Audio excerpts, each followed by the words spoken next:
পায়রাডাঙ্গার মুকুন্দপুরের মন্দিরের একটু পাশেই এই যে ঘাটটা দেখতে পাচ্ছেন, এখান থেকে নৌকায় করে, যন্ত্রচালিত নৌকায় করে, যাকে ভটভটি বলি, সেটাই করে গঙ্গায় ঘুরিয়ে নিয়ে বেড়ানো হয়।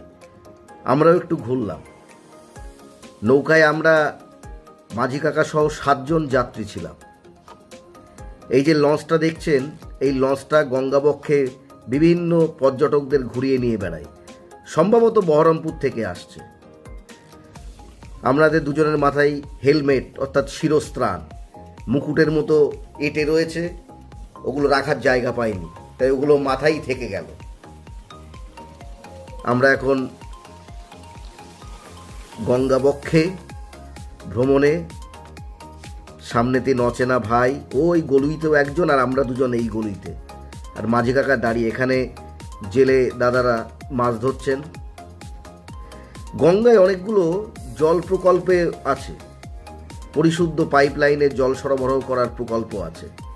ওই মন্দিরটার উপাসটায়ও একটা আছে দেখেছি, আরও হয়তো ওদিকেও আছে। এই যে দেখা যাচ্ছে আমাদের পিছনেও একটা আছে, ওর নিচে দিয়েই যাব আমরা। খুব ভালো লাগছে। আশ্বিনের শেষ দিক, অক্টোবর মাস, শীতের আবহাওয়া পড়ে গেছে, রোদের তেজও সেভাবে নেই। এই আবহাওয়ায় গঙ্গায় ভ্রমণ একটা অন্যরকম অনাবিল আনন্দ দিচ্ছে মনে। এই যে সেই জল প্রকল্পের পাইপের নিচে দিয়ে আমরা যাচ্ছি। এখন আমরা পায়রাডাঙ্গার পাড়ের দিক দিয়ে আছি। এই মাঝি কাকার নাম হচ্ছে অমল তরফদার, এনার ভাইয়ের নাম নরেন। এনাদের দুজনেরই বোট আছে, এর থেকে আর একটা বড় বোটও আছে। এনারা এই 2 বোটেই মঙ্গলদ্বীপ বা ওই যে ওপাশে বলাগড়ের চর, ওখানে নিয়ে যান বনভোজন করার জন্য, যদি কেউ যেতে চান বা ঘুরতে যেতে চান। এইটা হচ্ছে মঙ্গলদ্বীপ, আর এইটা হচ্ছে বলাগড়ের চর। এই বলাগড়ের চরের উপাস দিয়েও খানিকটা নদী, এই গঙ্গারই খানিকটা চলে গেছে। ওর ওপাশে বলাগড়, ওই বলাগড়ের পাড় ভেঙেই হচ্ছে এই চর গড়ে উঠেছে। নদীর এপার ভাঙে ওপার গড়ে। এপাশে মঙ্গলদ্বীপও তাই, এপাশ থেকে ভেঙে হয়েছে। ওদিক দিয়েও খানিকটা ভাগীরথীর অংশ এসছে, দুদিকে চর হয়ে গেছে, দ্বীপ হয়ে গেছে।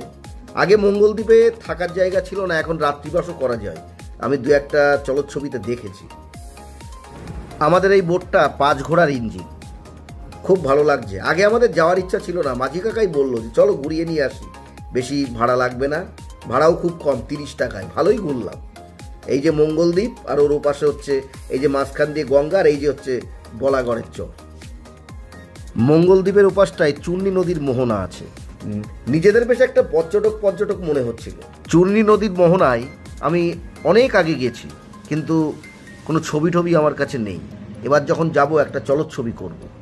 গঙ্গা নাকি পূর্ণ সলিলা, এতে সব পাপ তাপ ধুয়ে যায়। এখন দুপুর বেলা, একদম ভরা দুপুর। আমরা আর মঙ্গলদ্বীপে নামিনি। মঙ্গলদ্বীপকে পিছনে রেখে ওখান থেকে আবার ঘুরে গেলাম। অঘোর রাজার বংশধর ভগীরথ শিবের জটার মাধ্যমে গঙ্গাকে মর্তে আনয়ন করেছিলেন, তাই এর আরেক নাম ভাগীরথী।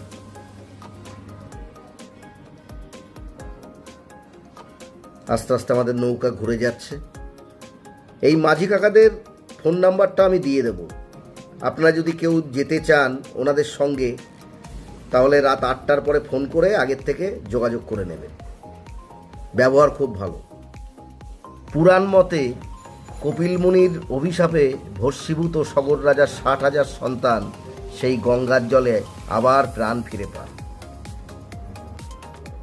এই যে আমরা এবার বলাগড়ের চরের পাড় দিয়ে আসছি।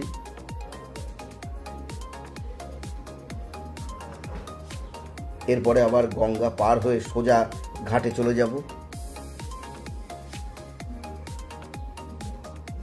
এই যে ওনাদের নাম্বারটা, গঙ্গা আমার মা, পদ্মা আমার মা। খুব ভালো ঘুরলাম। এই যে মাঝি কাকার কিছু কথা শুনে নিন। এইখানে এসে নামলাম, ওই যে আমাদের সেই নৌকা। অমল তরফদার, নরেন তরফদার, দুই ভাই। ওই বড় নৌকাটা, হ্যাঁ হ্যাঁ, ওইটা আর এইটা। আচ্ছা ওটা কি বলাগড়ের চর না বলাগড়? বলা করে ওর পাশ দিয়েও কি হচ্ছে আপনার দিকে হ্যাঁ আছে? হ্যাঁ ওর পর ওটা সরু নদী আছে সরু, কি নদী? এখান নদী? থেকে এই গঙ্গায় ওটা আজকে না হ্যাঁ, চর হয়ে বেরিয়ে গেছে মঙ্গলদ্বীপের চিড়ে গেছে। হ্যাঁ, দুভাগ হয়েছে আর ওইটা ওই পাশে চিড়ে ওই মাথায় ছিল। বলাগড়ের চর হতে সবাই ভালো থাকবেন।